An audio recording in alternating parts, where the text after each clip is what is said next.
నమస్కారం. ఈటీవీ 360కి స్వాగతం. ముందుగా ప్రధానాంశాలు. రాష్ట్రంలో అకాల వర్ష బీభత్సం, పిడుగుపాటుకు 5 దుర్మరణం.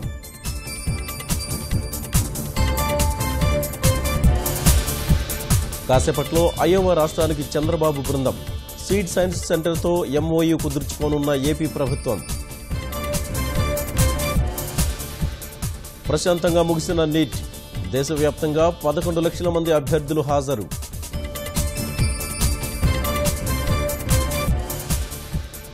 గ్రూప్ 2 మెయిన్స్ యథాతథమన్న ఏపీపీఎస్సీ.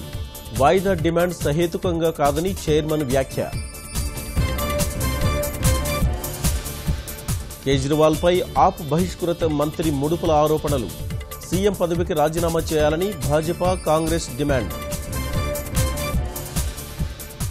ఛాంపియన్ ట్రోఫీలో ఆడేందుకు బీసీసీఐ సుముఖత. సోమవారం జట్టును ప్రకటించేందుకు సన్నాహాలు. యూట్యూబ్ ద్వారా ప్రపంచానికి కొత్త రుచుల పరిచయం. ఘుమఘుమలాడే వంటకాలతో గుంటూరు జిల్లా బామ్మ సంచలనం.